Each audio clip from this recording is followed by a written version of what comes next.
Hi, this is Miss Evans, and I'm going to walk you through some examples of character illustrations that are in line with what we're looking for the character illustrations, as well as some that are not in line with what we want so that you can see the difference. This is a great little exploration of character poses for this little alligator.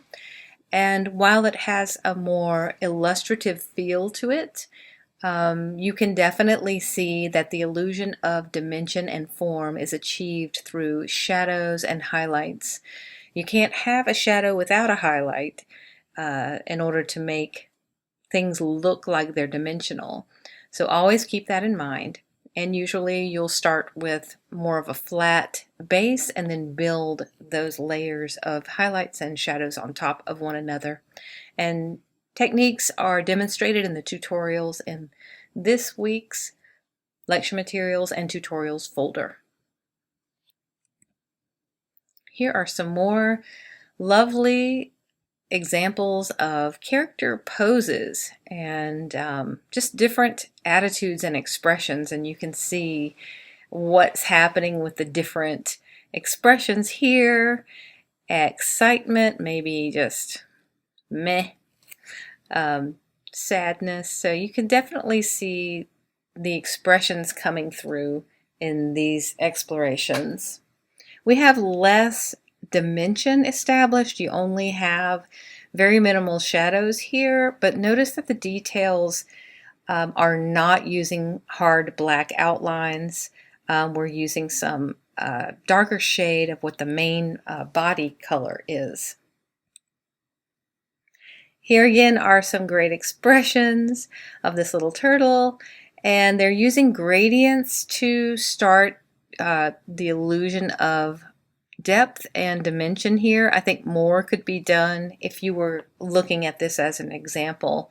I think more could be done because you have flat areas, and wherever you have flat areas of color, it's not going to have dimension. It's going to be very flat. So while we are working with flat colors in a lot of the time, unless you do include gradients, we do want to achieve the look of form and dimension. This is cute, great sloth, not what we're looking for this project. It's a virtual coloring book page, and that is absolutely not what we're looking for. Again, these are also cute. They're too one-dimensional. Many of them are silhouettes or side views or facing forward, symmetrical. We do not want that. We want three-quarter view where this head is a little bit more accurate. However, we don't have a lot of dimension at all in these, so not what we're looking for. Again, you are seeing this correctly. They are 8-bit graphics, not suitable for printing, and so it would not be suitable for this project. This is also a bit too stylized for what we're looking for, although cute, and they have their place, but not for this project. Again, we will get into isometric illustration very soon in the coming weeks, but don't go there for this project. We're not trying to recreate Lego animals. We are trying to create something cute and cuddly that is not this stylized. Again, symmetrical, forward-facing, faces only. The eyes have one dot of highlight. That's just not enough. They don't really have a lot of life in them. So do something more than just dark circles for eyes.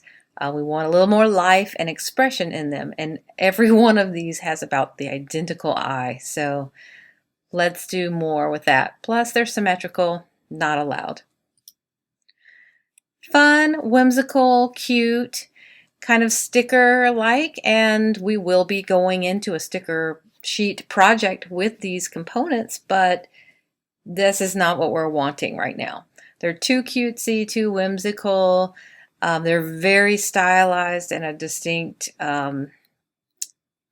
style of the illustrator, and it's not what we're looking for. We want to be a little bit more realistic. We're not combining animals to create new animals, and we don't want any lines around them.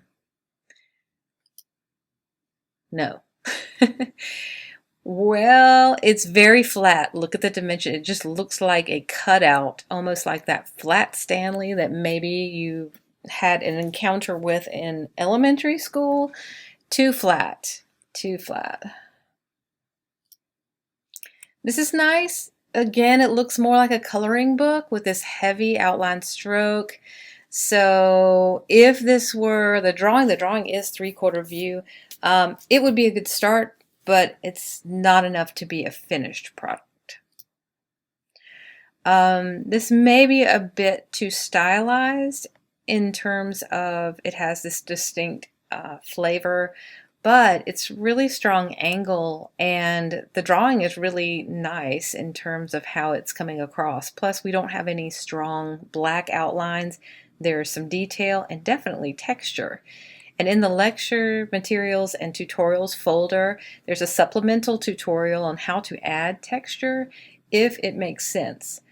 Notice also that the silhouette of this animal is not flat. You can see there are little details added to demonstrate that this animal has fur, and it's not super slick. It's not a seal, it is a furry animal. So add those nuances to your drawings if your animal has fur or feathers or scales. This one's cute. He is slick like a seal. The outline is very strong, so it's almost like a coloring book style, and that's not what we're going for. There is no shading here. There's shading in the shadow for some reason, but nowhere else. Not enough. Yes, pardon the resolution of this image, but it is a good example of the details that we want. You can see that there is suggestion of fur. You could probably add a little bit here. You've got some in the tail. Great pose. Happy. Those eyes are so alive. The expression is very appealing to our audience. It's got a good balance of highlight and shadow, and it definitely has depth. When you have a snout or a nose that is long that's coming out from the face, you're definitely going to have to be concerned with shading there so that it does look like the nose is dimensional. This one relies heavily on gradients to create some of the form. And if you've used the freeform gradients, those are a lot of fun. If you have dabbled in the gradient mesh with Illustrator and feel comfortable working with that, you certainly can do it. The freeform gradient is a little easier, but just like gradient mesh, the more you add, the little bit more challenging it is to edit. But definitely gives a lot of form, and we have no outlines whatsoever. And as long as your contrast is strong, like here, you've got good dark tones here to the light highlight. You can definitely see that this wing is on top of this body, and this body is in front of this hand. So, or wing. And that beak is just amazing. But you can see also that there's a little bit of reflection in the eye, and that's pretty cool too. Notice that they didn't just slap a white circle behind the eye. They've got some gradient coming in, a little gray, to give this a bit more dimension. So there are a lot of fun things that you can kind of glean from looking at these examples. This one is a bit flat. It has some very stylized shading.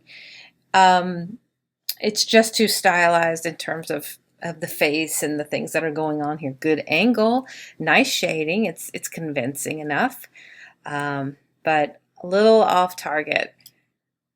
Here we have a really fun toucan, and I love the reflection or of the highlight here in the beak, because we know that beak looks very shiny compared to the body and the legs, and I love the details in the legs as well. There are some flat areas here, but they've used gradients to kind of bring in a bit more form. Notice that the legs are shaded on one side and then highlight on the other, so that you are getting that illusion of a cylinder, just like on the beak. And lastly, we have a questionable pose here, but this cute little penguin has the highlight and the shadow, and his pose, although kind of backwards, it's not symmetrical, it's not facing forward. Any line work that is done here is just a darker shade of the base color. We've got some neat shading here in the scarf and the beak, as well as the eyes. And notice all of these animals that are super cute. We've got big eyes, we've got reflection in the eyes, not just simple dots for eyes. Also, he's standing on a little iceberg, and ice is kind of one of those situations where less is more. So I guess there didn't have to be, but there are lines here showing what we're looking at and how the sides are and the water below. I hope this has helped and not confused you further as to what we're looking for in this project. As always, if you would like feedback ahead of deadline, please post to student help so that we can give you some feedback. And of course, there are also works in progress for your discussion board area where you're going to give and receive feedback on the digital works in progress as you go forward. Thank you.